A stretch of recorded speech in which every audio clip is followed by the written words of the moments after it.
हम लोग जब रात को आसमान की तरफ देखते हैं तो हम उसे उतनी अटेंशन से नहीं देखते जितना उसे मिलना चाहिए।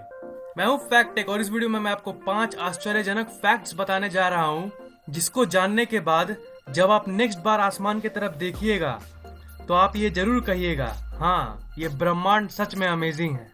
So let's explore. Number 1, dark matter. सदियों से हम यही सोचते आए हैं कि ये यूनिवर्स उन्हीं पदार्थों से बनी है जो हमें जनरली दिखाई देती है। अगर शॉर्ट लेवल पर बात की जाए तो वही इलेक्ट्रॉन, प्रोटॉन, न्यूट्रॉन। पर साइंस तरक्की करते रह गई और अब हमें ये पता चला है कि यूनिवर्स सिर्फ इन्हीं चीजों से नहीं बनी है जो आपको दूर दूर तक आसमान में दिखाई देती है, जैसे चांद, तारे, एस्ट्रॉयड, प्लैनेट्स और ये इन्फिनिट स्पेस। ये तो यूनिवर्स की सिर्फ 5% है, सिर्फ 5। बाकी 95% यूनिवर्स तो डार्क मैटर और डार्क एनर्जी की बनी है। डार्क मैटर की यही प्रॉब्लम है कि हम लोग इसे डायरेक्टली नहीं देख सकते। किसी साइंटिस्ट ने अभी तक इस मैटर को पूरी तरह से नहीं समझा पाया है और ये अभी तक एक मिस्ट्री बनी हुई है। Number 2, expanding universe. साइंटिस्ट्स ने सदियों से ये पता करने की कोशिश की है कि ये यूनिवर्स कितनी बड़ी है, पर कंक्लूजन ये निकल कर आती है कि यूनिवर्स का कोई अंत नहीं है। रिसेंट टेक्नोलॉजी से हमें ये पता चला है कि इसकी साइज 93 बिलियन प्रकाश वर्ष है। पर 1929 में एडविन हबल ने ये पता किया कि यूनिवर्स तो एक्सपैंड हो रही है एक बहुत ही फास्ट रेट से। तब सब कुछ बदल गया। ये यूनिवर्स सिर्फ एक्सपैंड ही नहीं हो रही है, ये तो एक्सीलरेट भी हो रही है और इसकी एक्सपेंशन की रफ्तार हमेशा बढ़ती ही रहेगी। नंबर 3, एनर्जी ऑफ द सन। सूर्य का साइज धरती से करीब 109 गुना ज्यादा है, पर सूरज एक्चुअली इतना ऊर्जा पैदा करता है जितना आप सोच भी नहीं सकते हो। पेड़ पौधे फोटोसिंथेसिस के जरिए ऊर्जा पैदा करते हैं।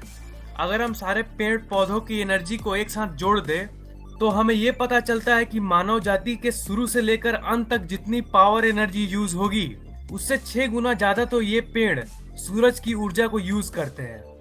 अगर हम सूरज से निकलती हुई एक दिन की एनर्जी को भी कलेक्ट कर लें तो उसे हम सालों तक यूज कर सकते हैं। इसीलिए आजकल अलग अलग जगहों पर सोलर पैनल को यूज किया जाता है ताकि हम इस सूर्य की चौंका देने वाली एनर्जी की शक्ति पर कब्जा कर सके।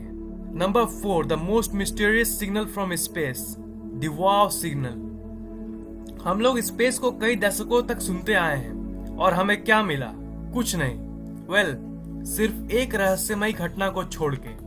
अगस्त 15, 1977 को ओहायो की एक रेडियो टेलीस्कोप ने एक सिग्नल यानी संकेत को कैच किया जो स्पेस से आ रही थी। वो स्पेस तरंगों का एक नियमित स्रोत था, ऐसी तरंगे जो शायद एलियंस हमें भेज सकते हैं। एक कंप्यूटर ने उन सारे लेटर्स और नंबर्स को स्टोर कर लिया जो वो तरंग में थी। फिर उस सिग्नल को एस्ट्रोनॉमर जेरी एहमन ने देखा और उन्होंने कागज के साइड में सिर्फ एक शब्द को लिखा और वो था वाव।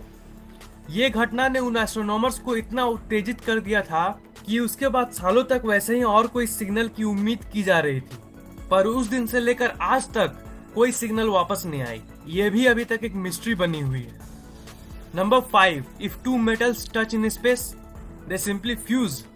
अगर आप स्पेस में एक ही मेटल यानी धातु के 2 पीसेस को ले जाओगे और अगर उसे एक बार के लिए सटा दोगे तो वो आपस में हमेशा के लिए जुड़ जाएगी।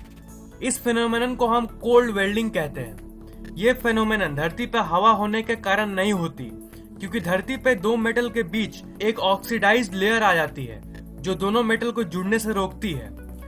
पर अगर आप वही स्पेस में करोगे तो 2 धातु के टुकड़े एक कंटिन्यूअस टुकड़ा बन जाएगा। लाइक, कमेंट और शेयर करना मत भूलना और आप इस चैनल को सब्सक्राइब जरूर कर लीजिए।